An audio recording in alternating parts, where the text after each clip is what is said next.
Translation. Maitreya said, Diti was thus informed by her husband, but she was pressed by Cupid for sexual satisfaction. She caught hold of the clothing of the great Brahmana sage, just like a shameless public prostitute. Purport. The difference between a married wife and a public prostitute is that one is restrained in sex life by the rules and regulations of the scriptures, whereas the other is unrestricted in sex life and is conducted solely by the strong sex urge. Although very enlightened, Kashyapa, the great sage, became a victim of his prostitute wife. Such is the strong force of material energy.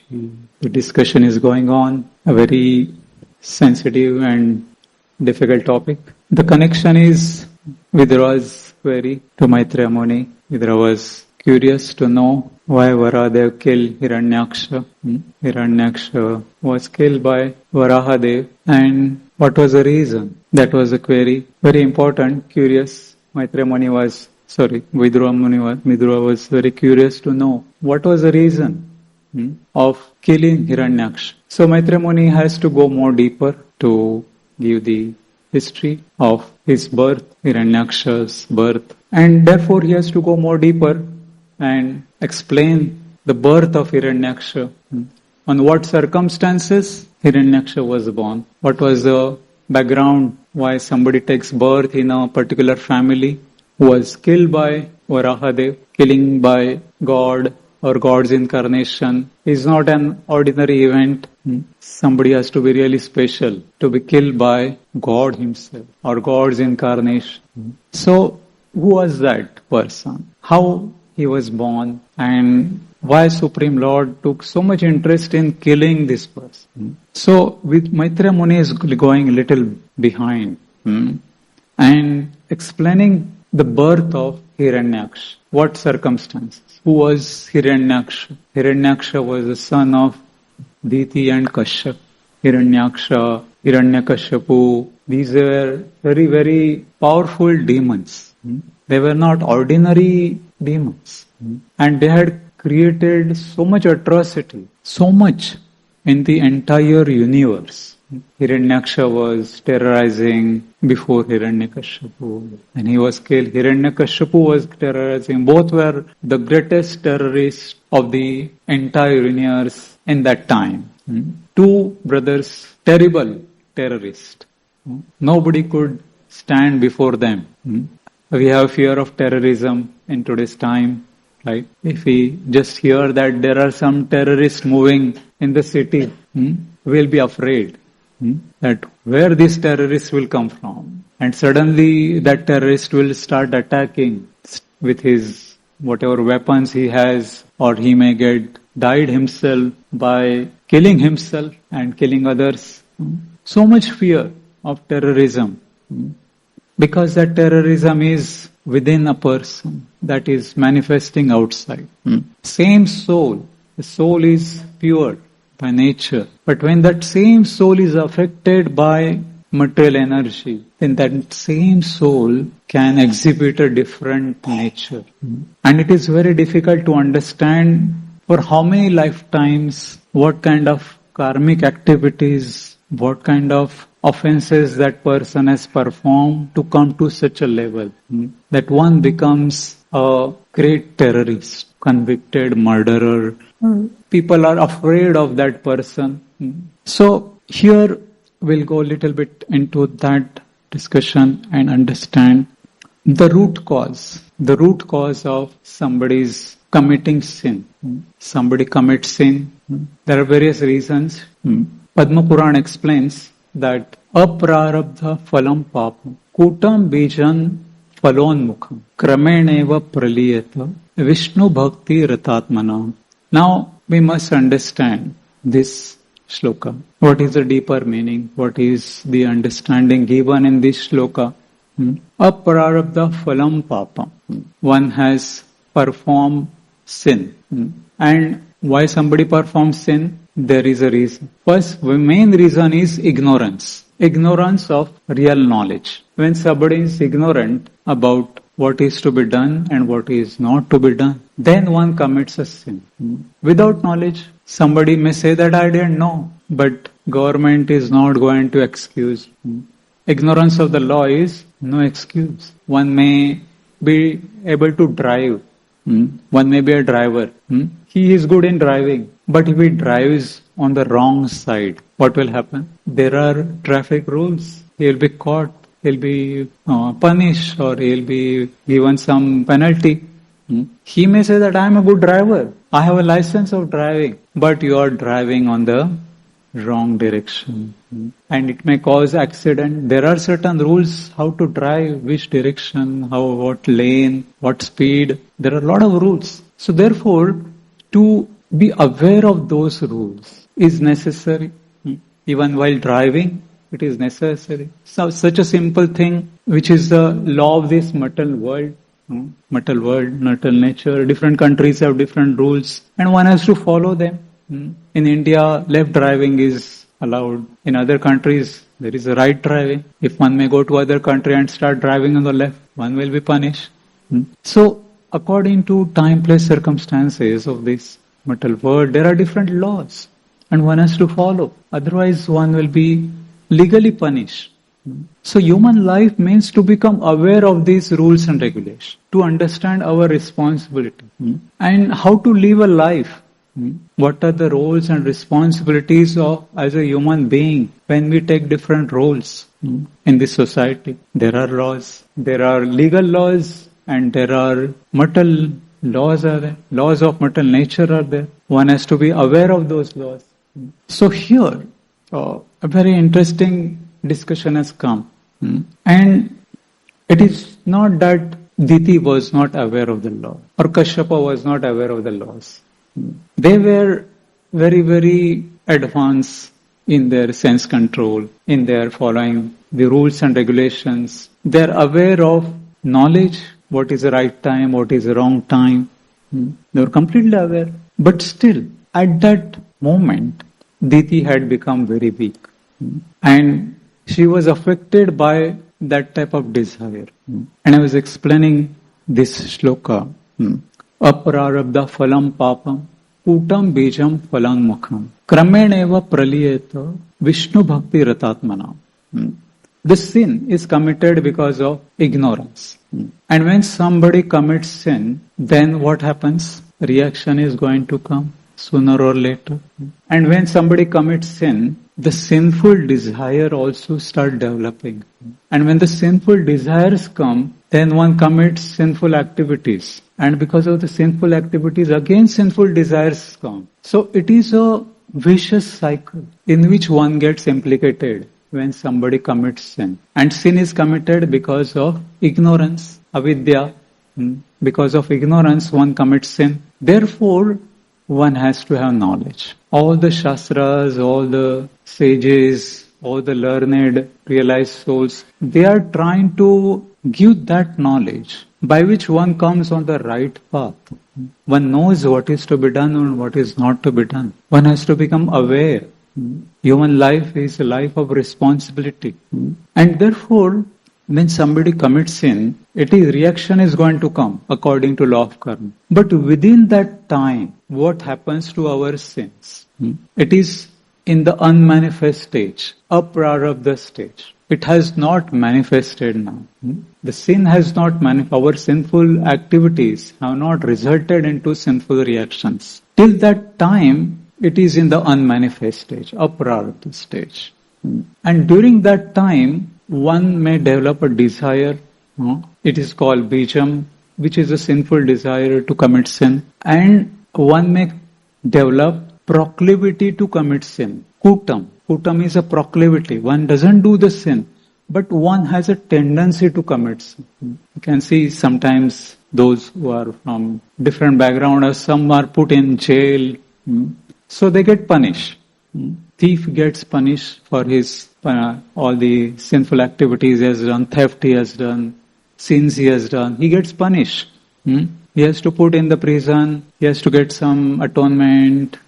He has to struggle to come out of it. When he comes out of it, what happens? He suffers for his reactions. He has been penalized by government. When he comes out, again he commits sin, the same sin. He goes and, because that proclivity, that tendency has not stopped. He has not developed a higher taste to eradicate his sinful propensities.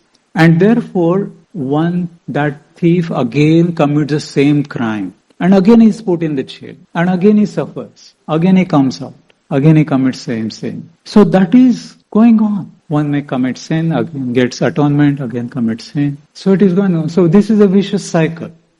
Kutam. One has that proclivity, that tendency to commit sin has not gone.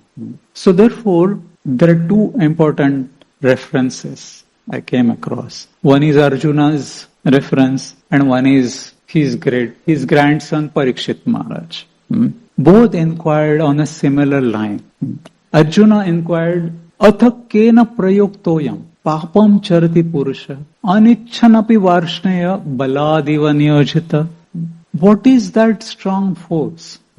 What is that which is impelling me to do sinful activity? Baladiva niyojita. By force, somebody is like literally pushing. Somebody is prompting, just do it. Don't worry. Nobody is saying. Where is that force? How that force is coming inside? Why I am impelled to commit sinful activities? Arjuna is inquiring. He was seeing the vast amount of army in front of him, and he had to fight, he was to kill, he was refraining himself from sinful activities. But here he is putting his query to Krishna that what is that force? Athakena prayuktoyam. What is that force which is impelling me to commit sinful activity? And of course, Lord Krishna explains the real enemy which is hiding inside. Enemy is not outside, but enemy is inside. And it is not only one enemy, but this enemy has a big army within. And we are one soul. We are not able to fight back with this great army within, which is within. Material desires, to commit sin, to enjoy material propensities, material world, to be in the bodily conception of life. The mind is pushing one to commit sinful activity. And when one is getting controlled by the mind, then what happens? Enemy has conquered you. We must understand mind can be one's great friend and mind can be one's greatest enemy, which is hiding inside. So we are living with a great friend and the greatest enemy. We must understand we are constantly with that enemy, and that enemy can attack any time. When we are weak, that enemy becomes powerful and it is prompting for so many sins. So therefore, here the discussion of Srimad Bhagavatam and Srimad Bhagavad Gita goes more deeper and allows one to take responsibility of his own actions. It is not that somebody commits sin because of somebody else. There are enough reasons to point fingers to others. That because of this person, I committed sin. Because of that person, this circumstance, that planet, this organization, that person. So many reasons to point fingers to others. But Srimad Bhagavatam, Srimad Bhagavad Gita gives that onus to oneself. One has to take responsibility of our own actions. When we accept that, yes, I have committed sin, I am responsible for my actions, then there is hope. As long as we are trying to fight back, we are in a denial stage, we will get implicated in the law of karma. That is the law of nature. That is the law of material world. And therefore we may atone for so many lifetimes, we may perform tapasya, we may give charity, we may do austerity, we may be reading in scriptures, but still, though that sinful propensity will not go away. That is the discussion between Parikshit Maharaj and Shukadeva Goswami. Shukadeva Goswami explained various types of hells. If somebody commits a sin, which type of hell one is going to suffer. And he gave an elaborate list. If somebody eats meat, this is the hell. Drinks wine, intoxication, this is the hell. So many sins one is committing and is listing down. These are the various dangerous hells where one is going to suffer very miserably. We cannot imagine now because we are in a comfortable stage. But when one is put into that stage, one remembers, oh, why did I commit sin? Why I am suffering so much? Klesha. So after explaining that, King Parikshit, he was quite inquisitive and intelligent. He was hearing attentively. He heard Shukadeva Goswami giving the solution for these sinful actions. He told that if somebody commits sin, then one must atone for the sin by giving charity, by learning scriptures, by developing knowledge. Parikshit Maharaj was not satisfied with that answer. Parikshit Maharaj, he put his argument and told that क्वचिन निवर्तते अभर्तात क्वचित चरति तत्पुनः प्रायश्चित्तम अथोपार्थम मन्ने kunjara shauchavat. Parikshit Maharaj is saying that sometimes somebody atones for his sins, sometimes again he commits sin. Prayashchitam, he takes prayashchita. But this type of prayashchita I feel is like manne kunjara shauchavat. What is kunjara shauchavat? Kunjara means elephant. Elephant goes in water in a lake or a pond, takes water in his trunk and splashes all over his body. It's very nice to see elephant taking bath. Nice sound he makes and splashing water in a spray and shower. Takes a very nice bath. He comes out, he sees the dirt there. He takes that dirt in his trunk and splashes on his all over body like powder. So what has happened? He took nice bath, he got clean, but again he came out and he put all the dirt on his body, entire body. So has he become clean? He had become clean, but again he has become dirty. So that is the atonement of this material world. Parikshit Maharaj is telling that I see that person commits sin and you are telling me to counteract those activities with other fruitive activities or developing knowledge, but the tendency to commit sin has not gone away. The sinful desires have not gone away. That is the root cause of committing sins. Those are dormant in the form of seeds. They are in the dormant stage. They have not developed now. Once they get atmosphere, they will develop again. Just like weeds. Weeds, they grow. I have been to GV many times and I observed a very interesting phenomena. There are nice fruits trees are planted.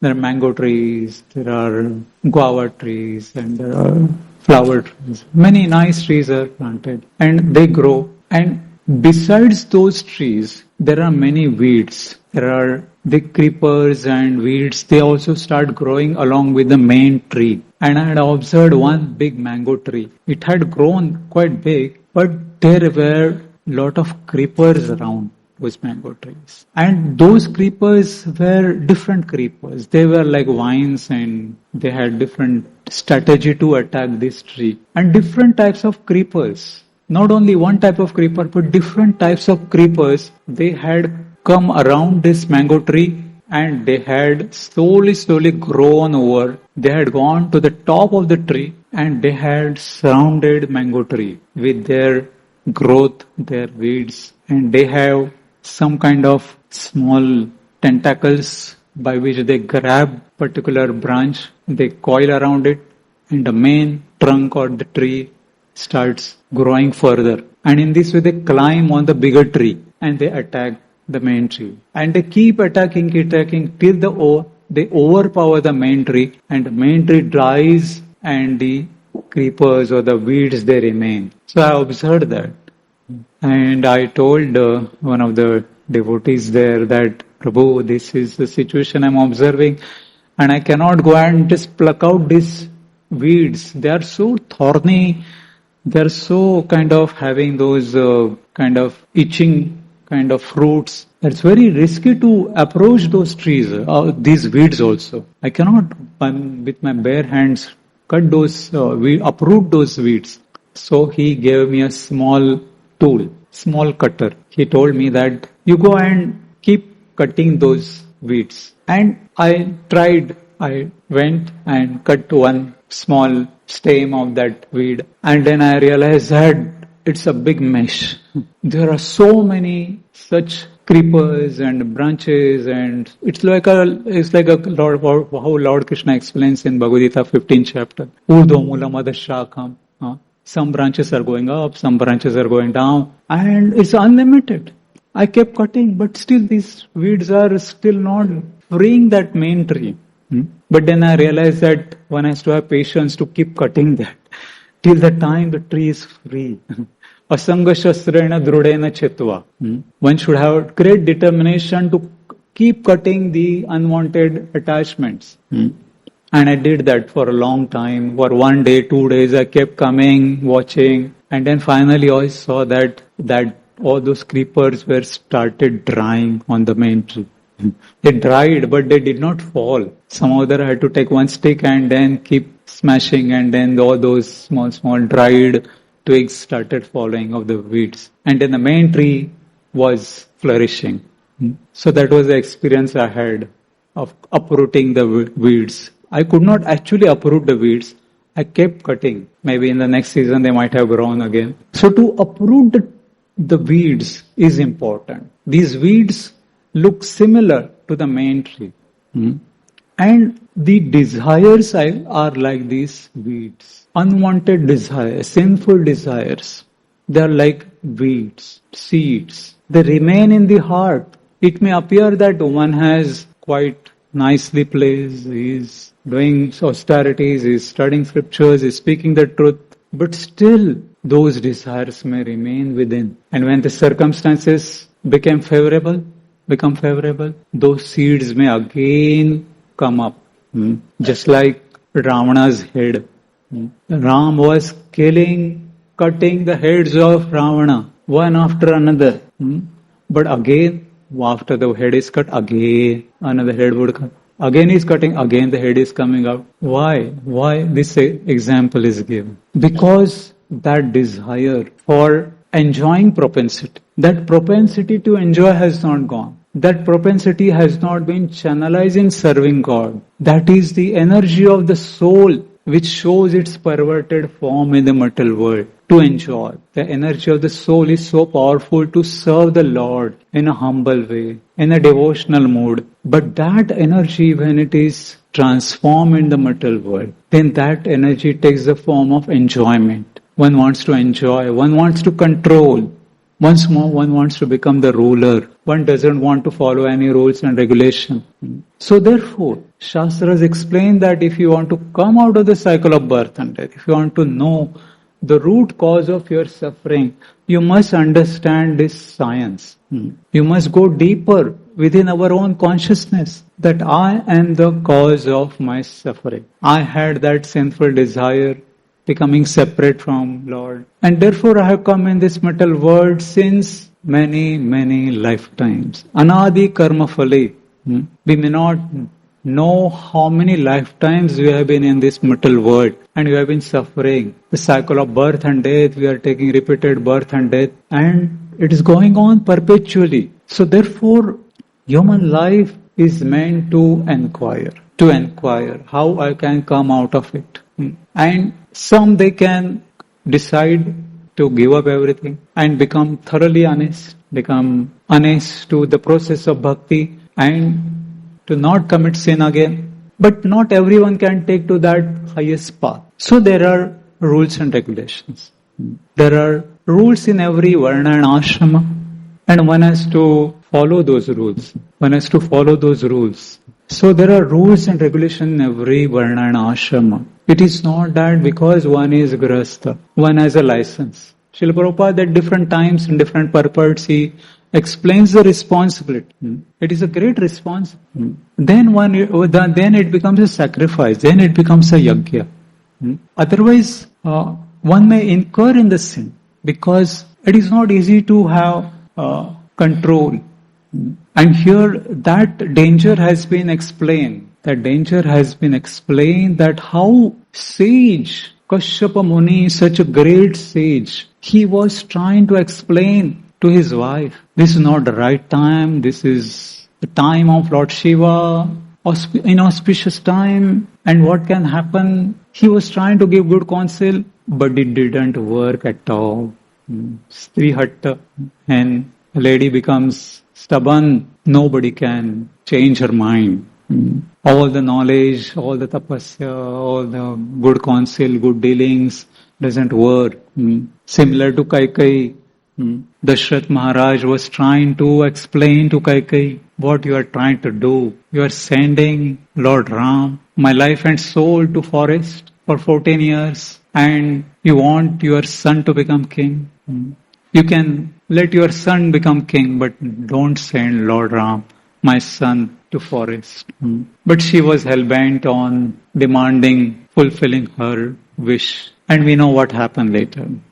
So, therefore it is a responsibility. Krishna consciousness means responsibility. Even if it is legitimate, there is a responsibility. One cannot say that I have a license. So therefore, here the power of bhakti, Padma Purana explains that these stages, the unmanifest reactions are developing. Proclivity, kutam, it develops into sinful desire. Sinful desires will make someone commit sins. When someone commits sins, then again the reaction. That reaction is unmanifest form. When it is manifested, it is a prarabdha karma. That prarabdha karma, just like somebody takes birth in a lower family. Certain births are lower, considered to be lower. Chandala, Shapacha, Shudra. They are kind of said to be Yavanas. They are said to be the lower births.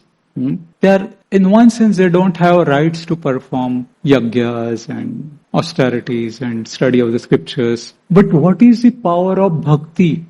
Devahuti, Mother Devahuti explains that power of bhakti, just like prarabdha karma, somebody has taken a birth in a lower family. It is a prarabdha karma. I cannot change my birth. Dhruva Maharaj was told by his mother that you have to take birth from my womb. How can he change his birth? It is a prarabdha karma. So, birth is not the only qualification. Bhakti or Srimad Bhagavatam brings us to the higher level. Nobody is disqualified from performing bhakti. Somebody takes to the process of bhakti, one will get purified. And she explains, Aho bata shopachato gariyam. Even if somebody is born in the family of Chandala, Shopach, one who is a dog eater, such birth, if that person takes to the process of bhakti, he is ready to perform even the yagyas, sacrifice, he is ready to give initiations to people. That is the power of bhakti. Because the soul is unaffected by this material world. Soul is completely pure. Rupa Goswami, other place, he explains that just like gold metal, just like kansya or the bell metal is transformed into gold. Yatha kanchananam yati kasyam rasa vidhanata tatha diksha vidhanena dvijatvam jayate nranam. Dvija, Brahmana. How somebody becomes a Brahmana? What is the process? Just like the bell metal is transformed into gold by the alchemical process, mercury. There is some process. I don't know the process. Don't ask me, because we may get interested in acquiring gold. Everyone is attracted to gold. Hiranyaksha was attracted to gold. Hiranyaksha, he was looking everywhere, gold. Everyone is attracted to gold. But we should be attracted to the golden form of Lord Krishna. That is Lord Gauranga. When we are attracted to Lord Gauranga, then we will not be attracted to any other forms of this material world. So that is different. So the process of bhakti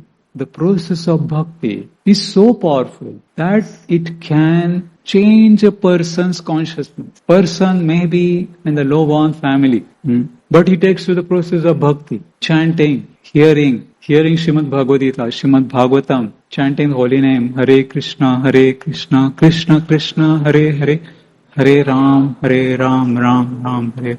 This simple process has a power to slowly transform a person. That is the power of bhakti. So therefore, here, whatever discussion is happening is not, cannot be understood from the material point of view. There are higher reasons for deities getting affected by those desires. And maybe in the future verses, the discussion will come that how there was a different reason, how Titi was affected and why these two demons had to take birth. And who were those demons? They were none other than Jay and Vijay. They offended Chatushkumaras and they had to take birth in this material world. So that discussion will come again in the future. So today is also Jayanand Prabhu's appearance day, but I don't have time. Maybe sometime later. He was a great Vaishnava and Srila Prabhupada told that his disappearance should be celebrated as a Vaishnava Tithi. He was very fond of Jagannath Rath Yatra. Even in his late age, he was having cancer, but he organized Rath Yatra in San Francisco in 1977 or something. And on May 1st, 1977, he passed away. Of course, we cannot say that he passed away. He is eternally there. So we offer our respect to his grace. Jayanand Prabhu, Srila Prabhupada told that his picture should be placed on Rath Yatra card. Whenever there is a Rath Yatra procession, that his picture should be always present. So, Hare Krishna. Granth Raj Srimad Bhagavatam ki jai, Srila Prabhupada ki jai.